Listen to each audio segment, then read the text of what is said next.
ہوا یہ کہ یزید جب امیر بنا نا، دو تین چیزیں ہوتی ہیں جب کسی بندے کو قابو کرنا ہوتا ہے، دو تین چار پانچ چیزیں ایسی ہوتی ہیں جس سے بندہ قابو آتا ہے. تو اس نے بھی فوری طور پہ، یزید نے دیکھا میرے لیے مسئلہ کیا بن سکتا ہے. ولید بن عتبہ اس وقت مدینے کا گورنر تھا. یزید نے اس کو خط لکھا کہ امیر عرب کا رواج آج بھی ہے کہ جب تک نئے خلیفہ کی بیعت نہیں ہو جاتی پرانے کے انتقال کی خبر ہی نہیں دیتے، اس کو رکھے رکھتے ہیں. یہ ان کا طریقہ ہے. وہ کہتے ہیں کہ ولی عہد اچھی طرح قبضہ کر لے پھر بتائیں گے. حضرت امیر معاویہ کا وصال ہو گیا، بتایا نہیں. یزید نے اب کیا کیا، کیونکہ بڑا چلاک آدمی تھا، بڑا شاطر تھا، بڑا تیز تھا، اس نے ولید کو خط لکھا. کہنے لگا کہ فوری طور پہ عبداللہ ابن عباس کو بلاؤ اور اسے کہو میری بیعت کریں. یہ جو بیعت ہوتی تھی نا، یہ بھی سن لے کیا ہوتی تھی. یہ بیعت حلف ہوتا تھا کہ میں اللہ رسول کے نام پہ حلف دیتا ہوں کہ میں یزید کی اطاعت کروں گا، میں اس کے خلاف کوئی بغاوت نہیں کروں گا. کوئی یہ بیعت لوگ سمجھتے ہیں کہ بس ہاتھ پکڑنے کا نام بیعت تھا. اس بیعت کا متبادل جمہوری ملکوں کے اندر ووٹ آیا ہے. تو کہا بیعت کرے. حضرت عبداللہ ابن عباس کو بھی بلاؤ، عبداللہ بن زبیر کو بھی بلاؤ، امام حسین کو بھی بلاؤ. امام حسین آدھی رات کے وقت بیٹھے تھے مسجد نبوی میں، چونکہ پانچوں نمازوں کی آپ امامت کرتے. امام حسین نماز پڑھا کے عشاء کی بیٹھے تھے. جناب عبداللہ بن زبیر، عبداللہ بن زبیر کون تھے؟ یہ نبی پاک صلی اللہ علیہ وسلم کی پھوپھی پوتے تھے اور جناب صدیق اکبر کے نواسے تھے. حضرت عبداللہ بن زبیر اور جناب زبیر بن عوام عشرہ مبشرہ صحابی ہیں، ان کے بیٹے تھے. بہت زیرک آدمی تھے. یہ بھی امام حسین کے پاس بیٹھے تھے. عبداللہ ابن عباس بھی تھے جو حضور کے چچا کے بیٹے ہیں، اس امت کے پہلے مفسر ہیں قرآن پاک. یہ لوگ بیٹھے تھے.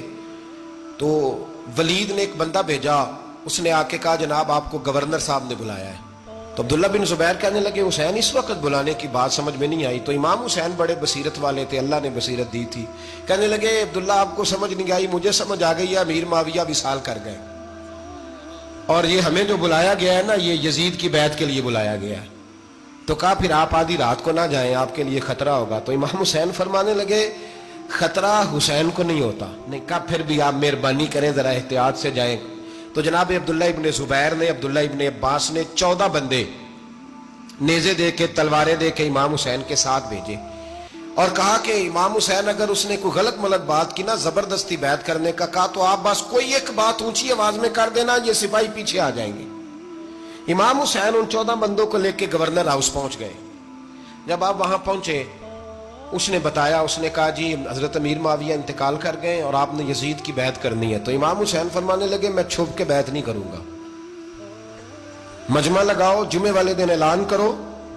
جو طریقہ ہے حضرت ابو بکر صدیق کا، جو طریقہ ہے حضرت عمر فاروق کا، جو انداز حضرت عثمان غنی کا ہے، جو مولا علی کا ہے، سر عام اعلان کرو. اگر ساری دنیا یزید کی بیعت کرے گی تو میں بھی تیار ہوں. تم مجھ سے بیعت لے کے پھر لوگوں کو بتانا چاہتے ہو کہ حسین بیعت کر رہے ہیں تو تم کیوں نہیں کر رہے؟ میں عام آدمی نہیں ہوں، لہذا چھپ کے بیعت نہیں کرتا. جب یہ بات کی نا تو ولید بڑا نرم دل تھا اور امام حسین کی شان کو جانتا تھا. وہ جانتا تھا یہ نبی پاک کا خاندان ہے. اس نے کہا جی مجھے تو حکم تھا، باقی آپ حضور کے نواسے ہیں، میں کر کچھ. وہاں ایک بڑا بدبخت شخص بیٹھا تھا، عبد الملک بن مروان. وہ ولید سے کہنے لگا کہ اگر حسین آج تمہارے ہاتھ سے نکل گئے تو تمہارے لیے بہت بڑا مسئلہ کھڑا ہو جائے. انہیں جانے نہ دینا، یا بیعت کراؤ یا ان سے کہو جنگ کے لیے تیار ہو. تو امام حسین رضی اللہ تعالیٰ عنہ کے کانوں میں آواز گئی تو فرمانے لگے ابن مرجانہ، اگر تیرے اندر جرت ہے تو آ سامنے حسین کے، اس کے کانوں میں باتیں نہ کر، کانا پھوسی نہ کر، باہر آ میدان میں، شرارت نہ کر، باہر آ. میں تمہیں ابھی بتاتا ہوں کہ حسین سے مقابلہ کرنے کا انجام کیا ہے. یہ کہہ کہ امام حسین باہر نکلے، اپنے بھائی محمد بن انفیہ کو بلایا، عبداللہ بن زبیر، عبداللہ ابن عباس، ڈھیر سارے لوگ اکٹھے ہو گئے. فرمایا یہ معاملہ ہے، اب کیا کرنا ہے؟ تو وہ کہنے لگے حضور وقت ابھی مناسب نہیں ہے، آپ اس طرح کریں یہاں رکے، ہم مکے سے، عراق سے، کوفے سے لوگوں کو بلاتے ہیں، یہاں ایک بڑی مجلس مشاورت قائم کرتے ہیں. امام حسین فرمانے لگے اگر تم مشاورت قائم کرو گے تو ولید اور عبد الملک بن مروان وہ تو جنگ کرنے کو تیار ہے، اور نبی پاک نے فرمایا ایک مینڈا ہوگا جس کی وجہ سے مدینے کی گلیوں میں لہو بہے گا. فرمانے لگے میں وہ بکرا، وہ مینڈا نہیں بننا چاہتا. کہا پھر آپ کیا کریں گے؟ تو امام حسین رو پڑے. فرمانے لگے میں مدینہ چھوڑ جاؤں گا لیکن مدینے کی حرمت پامال نہیں ہونے دوں گا.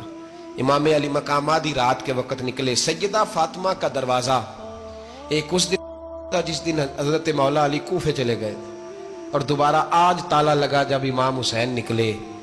آپ جنت البقیع کے پیچھے کھڑے ہو کے حضور کا روزہ دیکھنے لگے. اس وقت گنبد تو نہیں ہوتا تھا. روزہ دیکھنے لگے. نانا تیرے کرم کے خزینے کی خیر ہو, میں جا رہا ہوں تیرے مدینے کی خیر ہو. سارا خاندان لے گئے, مکے تشریف لے گئے. حج کے ایام قریب آنے والے تھے. امام حسین نے وہاں لوگوں سے باتیں کی. جب امام حسین وہاں پہنچے تو کوفے سے خط آنے لگے.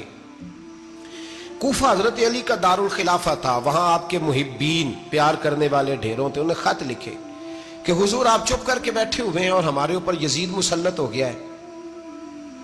آپ اگر میدان میں نہیں نکلیں گے, آپ نہیں آئیں گے تو ہم اللہ کی بارگاہ میں شکوہ کریں گے کہ کوئی ہماری کمان کرنے کو تیار ہی نہیں ہوا.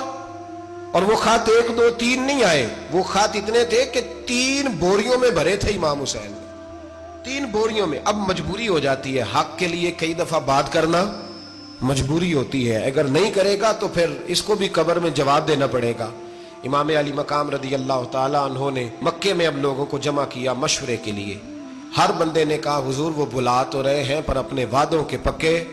کہا حضور وہ پکے نہیں, آپ نہ جائیں. ہر بندے نے کہا حالات ٹھیک نہیں, حالات گراؤنڈ ریالٹی صحیح نہیں. یہی مشورہ آج بھی ہر بندہ دیتا ہے. ابھی حالات نہیں. اتنے خراب حالات کبھی نہیں ہوئے تھے جتنے امام حسین کے دور میں تھے.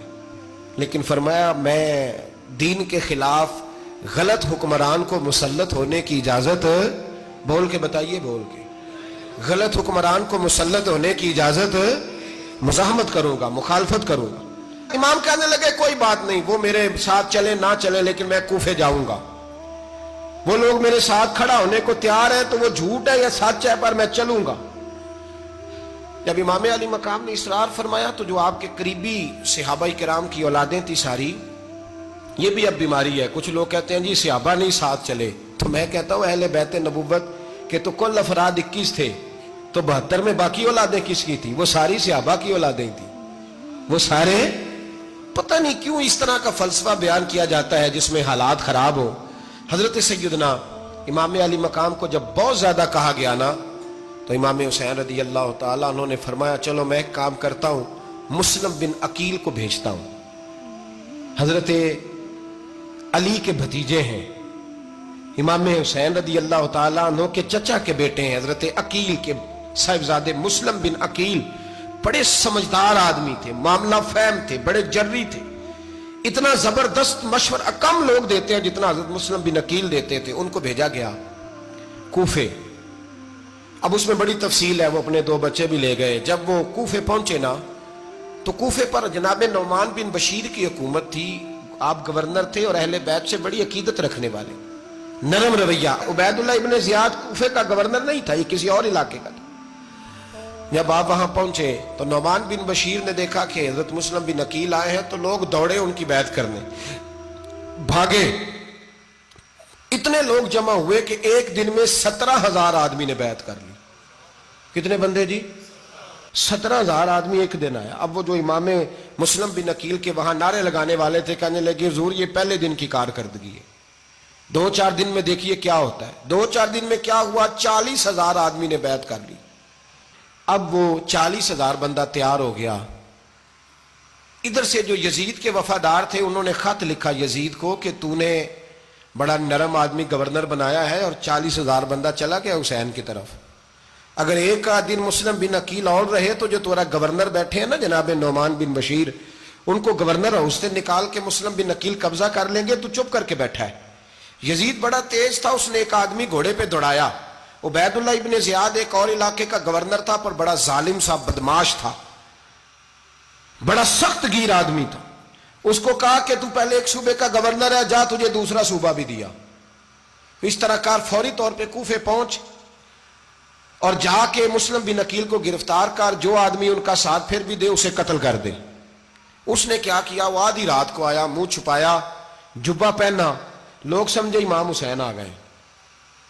بہت سارے لوگوں نے اس کے نعرے بھی لگائے. وہ چپکے سے داخل ہوا اندر, اور چپکے سے داخل ہو کے اس نے سب سے پہلا کام یہ کیا کہ نعمان بن بشیر رضی اللہ عنہ کو معزول کیا, کوفے کے گورنر اس پہ قبضہ کیا.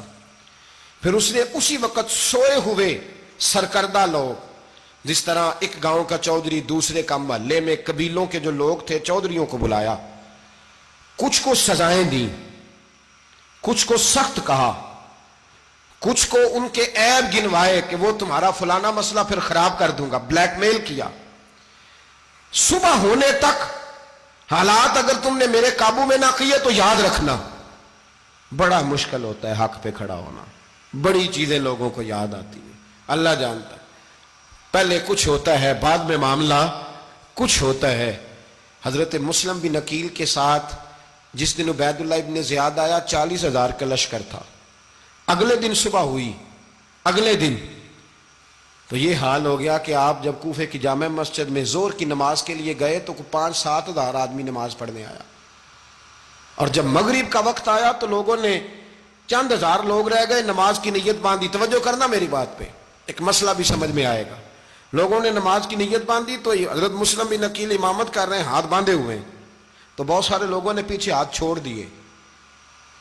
ایک بندے نے دوسرے سے پوچھا وہ ہاتھ کیوں نہیں باندھتے؟ کہنے لگے اگر عبید اللہ ابن زیاد کے کسی بندے نے دیکھ لیا نا تو ہم اسے کہیں گے ہم تو نماز پڑھ ہی نہیں رہے تھے، ویسے ہی کھڑے تھے، ہاتھ ہی نہیں باندھے سرے سے۔ جب نماز کی امامت باندھی تو 10-11 صفیں تھیں۔ جب مسلم بن عقیل رضی اللہ تعالیٰ عنہ نے سلام پھیرا تو پیچھے بندہ ہی کوئی نہیں تھا۔ حضرت مسلم بن عقیل کو گرفتار کیا گیا۔ عرب کا رواج تھا دشمن کو سخت سزا دیں تاکہ باعث عبرت بنے۔ بہت اونچا مینار تھا کوفے کا، گورنر ہاؤس کا، اوپر لے جا کے جناب مسلم بن عقیل کو زمین پہ گرایا گیا، اور جب وہ شہید ہو گئے تو شہید ہونے سے ایک رات پہلے وہ خط لکھ چکے تھے امام حسین کو کہ آپ آ جائیں، حالات بڑے اچھے ہیں۔ خط ملا تو امام حسین مکے سے کوفے کی جانب چل پڑے۔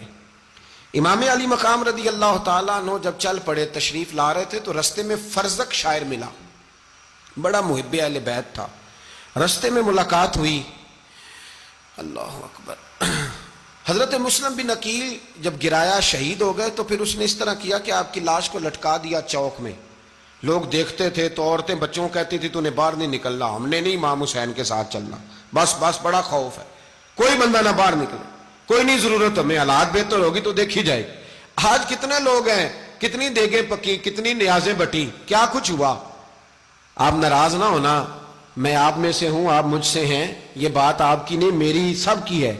آج بھی اگر امام حسین کے نام پہ جان دینے کی باری آئے گی تو دیگیں رہ جائیں گی۔ ناراض تو نہیں ہو گئے آپ لوگ؟ فٹافٹ مائیں کہیں گی باہر دی جانا، بالکل پتر سانو کی لگے، سارا دن کوئی ہمارے لیے؟ وہ پیر صاحب تو کرتے رہتے ہیں باتیں، ان کا تو کام ہے، خبردار ہم نے نہیں جانا۔ دیگیں دینے کو سارے تیار ہیں، جانے دینے کو تیار ہونا۔ ناراض ہو گئے آپ لوگ؟ چلو کوئی نہیں، ہو جاؤ، خیر صلی اللہ ہے، بات تو ٹھیک کر رہا ہوں نا۔ حضرت امام حسین رضی اللہ تعالیٰ عنہ نے فرزق شاعر رستے میں ملا تو امام حسین کو کہنے لگا کہاں جا رہے ہیں؟ فرمایا میں کوفے جا رہا ہوں۔ کہنے لگا حضور نہ جائیے گا، لوگوں کے دل آپ کے ساتھ ہیں، تلواریں آپ کے ساتھ نہیں۔ سیدنا امام حسین رضی اللہ تعالیٰ عنہ کو آ کے کہا حضور وہ سارے کوفے والے مانتے ہیں کہ بات حسین کی ٹھیک ہے لیکن آپ کی سپورٹ نہیں کریں گے۔ اور اگلی بات فرزق نے یہ کی کہ حضور میں حضرت مسلم بن عقیل کی لاش کو لٹکی ہوئی دیکھ کے آیا ہوں کوفے کے چوک میں، بڑا ہی خوبصورت فکرہ ہے امام حسین کا۔ فرمانے لگے میرا بھائی لٹکا ہوا تھا، کہیں کسی کے آگے جھکا تو نہیں تھا؟ لٹکا ہی تھا نا، کہیں جھکا تو نہیں کسی کے آگے؟ کہا حضور نہیں۔ تو آپ فرمانے لگے اگر مسلم بن عقیل لٹک گیا تو حسین بھی لٹک جائے گا، لیکن جھکے گا۔ حضرت امام حسین تشریف لائے، بچوں سمیت آئے۔ حر بن یزید ایک شخص تھا، حر بن یزید ایک مختصر سا لشکر لے کے اس نے امام حسین کو ایک جگہ پہ روکا، پھر دوسری جگہ پہ روکا، بالآخر تیسری جگہ پہ روکا تو امام حسین نے فرمایا جگہ کون سی ہے؟ کہا حضور کرب و بلا۔ فرمایا بس یہی خیمے لگا دو، یہی۔ حضرت سیدہ زینب نے پوچھا امام حسین سے کہ سارے زمانے نے روکا ہے، ٹھیک ہے آپ حق پہ ہیں، یہ بھی سب نے کہا آپ حق پہ ہیں، پر روکا بھی سب نے، آپ روکے کیوں نہیں؟ تو ابن کثیر اور ابن اسیر لکھتے ہیں کہ امام حسین رو پڑے، کہنے لگے بہن میں رک جاتا پر میں نے رات کو نانا مصطفیٰ کو خواب میں دیکھا ہے۔ تو حضور نے فرمایا حسین اگر آج یہ رواج پڑ گیا نا یزید جیسے لوگوں کا تو قیامت تک پڑا رہے گا۔